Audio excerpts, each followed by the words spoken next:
Magandang umaga po sa inyo lahat. Twice a year po, yung liturgical color natin ay pink. Kaya yung pari ngayon at yung ating dambana, kita ninyo, no, nakagayak kami ng pink. Yung mga nakasuot sa inyo ng pink ngayon, you're wearing the color of the day. No? Bakit tayo naka-pink? Alam niyo yung sa Adbyento, may tinatawag tayong Gaudete Sunday. That's before Christmas, no? Yung Advent season. At yun yung ikatlong linggo ng Adbyento. Sa Quaresma, meron din tayong araw, may linggo rin na yung color of the day ay pink or tawag nila rose. At ito ay yung fourth Sunday of Lent. Kung yung sa Adbyento tawag ay Gaudete Sunday, magalak, no? Yung dito sa Quaresma ay Laetare Sunday. It means the same thing, magalak. Bakit? Kasi yung ating entrance antiphon mula sa aklat ni Propeta Isaías, Isaiah chapter 66, verses 10 to 11, sabi, lungsod ng kapayapaan, magalak tayo't magdiwang. Nooy mga lalulumbay, ngayoy may kasaganaan sa tuwa at kasiyahan. It is a day of joy, reminding us na yung ating prayer, fasting, penance, almsgiving, ngayong panahon ng Quaresma, ay ginagawa natin ng bukal sa kalooban natin na may galak. And then we're at the middle, no? And going on towards the end of the Lenten season. Kumbaga, malapit na yung pinaghahandaan natin, yung paghahanda para sa Paskwa. Yung paghahanda para sa pagdiriwang ng pagpapakasakit na pagkamatay at muling pagkabuhay ng ating Panginoon. It is therefore a time also of rejoicing. And itong araw na ito, pag nakita natin yung mga pagbasa, it's really a reason for us to rejoice. And I'd like to begin with these words, very familiar to us in these past days. Alam niyo kung anong salita yun? Wala sana mag-walk out, no? Bring him home. Alam niyo yon? Bring him home. Pero not in the sense of politics, pero I'd like to ask ourselves, who does not want to be home? One of the most endearing words that we have is home. Ano yung home sa Tagalog? Tahanan, di ba? Hindi lang siya basta-basta bahay, ito ay tahanan. Kung ito'y tahanan, there's something more than it being a place for you to sleep, to eat. You belong there. Huh? You belong to your home. Kaya isa sa mga magandang salita, no, maliban dun sa word na home or tahanan, is the word or are the words to come home. Kapag ginawa mong verb yan, no, to come home. Sa Tagalog, no, umuwi. Ang sarap umuwi. Pagkatapos ng napakahabang paglalakbay, gusto mo umuwi. Doon sa ibang mga salita, no, ang ganda, there's also meaning. Sa Italian, paano mo sabihin yung home? Yan, nandun yung word na house, no? Casa. Pero nilalagyan mo ng possessive pronoun. Casa mia, no? Casa mia means my home. Casa tua, your home. Casa nostra, our home. Nag-iiba yung meaning ng house kapag nilagyan mo ng possessive pronouns na yun. Doon sa medyo mas matindi pa nga, no? Yung French. How do you say home? When you say our home, chez nous, no? Yung chez. C-H-E-Z, tapos yung nous, our, no? Chez nous. Or, kapag my home, chez moi. Okay. Ano yung literal meaning nun? Chez nous is sa amin. Yung chez moi, sa akin. Pero wala yung noun na house, no? Pero dito sa amin, in our home. In our liturgy for today, we talk about homecoming. And it's so endearing, itong mga pagbasa natin. If you noted very well, yung pagbasa natin yung first reading natin ay mula sa aklat ni Josue. Ano sa English yung Josue? Joshua. It's the 5th book in the Bible, no? After the Pentateuch, Genesis, Exodus, Leviticus, Numbers, Deuteronomy, and then we have Joshua. Kung mula dun sa Exodus hanggang sa book of Deuteronomy, they were freed from Egypt. They were traveling through the desert. Dun sa Deuteronomy, nandun sila. They were at the threshold of the promised land. Yung lupang pinangako sa kanila, some weeks ago, we heard about that. The promise of the Lord to Abraham, I will give you a land. And now, Deuteronomy, at the end of Deuteronomy, nandun na sila, dun sa overlooking the land. And God made Moses see the land, but he did not let Moses enter the land.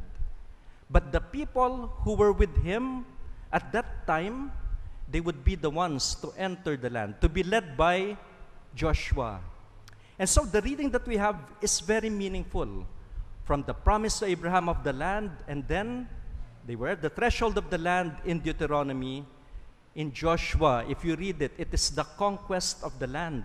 They're able to enter the promised land. And when they have entered, that is a promise fulfilled. Yung pangako niya ng Panginoon, natupad, nandun na sila. And then naturally, yung mga nakapasok na dun sa promised land, practically, hindi na yun yung lumabas ng Egypt. It's already another generation. Except for Joshua and then Caleb, all the others, they were a new generation. Kaya nga pagpasok nila dun sa lupang pinangako sa kanila, the promised land, this is what they did. And we heard in the first reading, inalis ko ngayon ang kahihiyan ng pagkaalipin ninyo sa Ehipto. It's a recalling of what happened when they went out of Egypt in the book of Exodus. And so they were able to enter the promised land, and there, yung lugar, tawag doon ay Gilgal. Doon sa Gilgal, anong nangyari? The covenant was renewed. And what was that?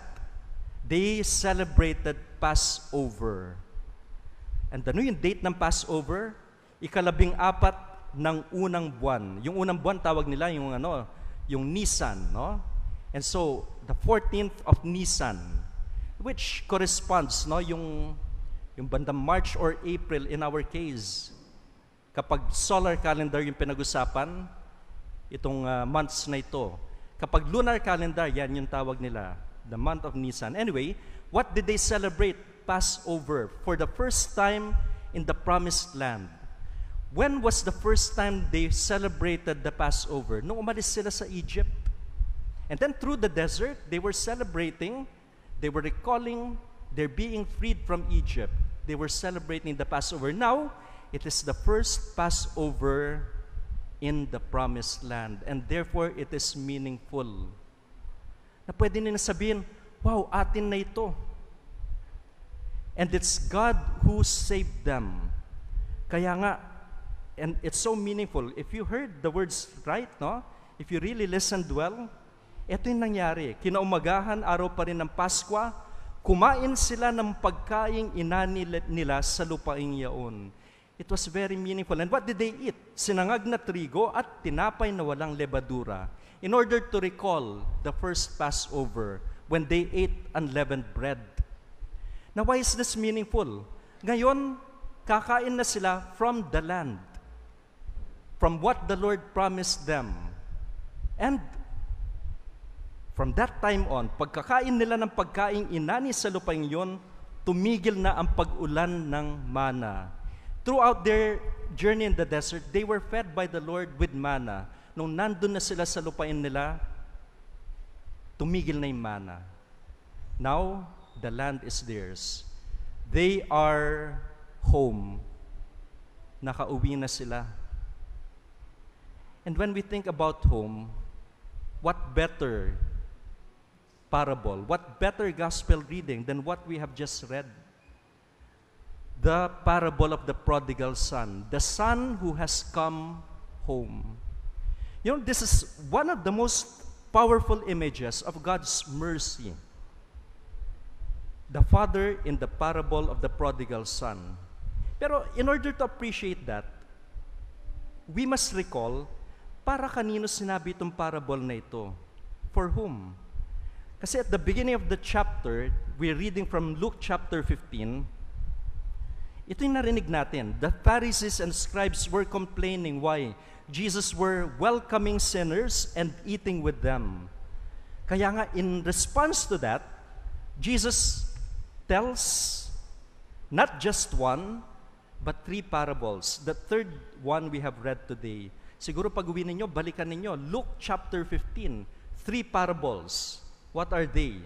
Lost sheep, lost coin, and what we have read, lost son. Doon sa 3 parable na yon, there's something lost, something found. And after that, most important, there's a celebration. And the key message is repeated. There will be great rejoicing in heaven over one sinner who repents. That's why it's so meaningful that we read this parable on the day when we are told to rejoice. In the Lenten season, sana isa ito sa mga aim ninyo, like how it is your aim in the year of the Jubilee, that you're able to repent, that you're able to go for confession. When I was younger, I was going for confession, and then our priest, pag nagkukumpisal ako, ang sinasabi niya lagi sa akin, today, nagdiriwang sila, may piyesta sa langit ngayon. Why? Here's one repentant sinner. And sana tayo rin, in order that there be great rejoicing, there has to be repentance. The parable is called that of the prodigal son. Ano ibig sabihin ng prodigal? One who spends a lot. One who is profuse in spending everything he has. May nagsabi, in fact, it's very much said by Father Jun Lingad, na dapat yung title nito, hindi prodigal son. It's the parable of the prodigal father. Kasi yung tatay, siya yung nagbigay. Siya yung nagbigay ng napakarami. And it's true. It's the parable of the merciful father. Na pag titignan natin yung talinghaga, we will not have any sympathy for the son. Kung kayo yung tatay, tapos meron kang anak na 20 years old or in his early 20s, lumapit sa'yo, tapos sabi, tay, bigay mo na yung mana sa akin. Anong gagawin mo? Papayag ka ba?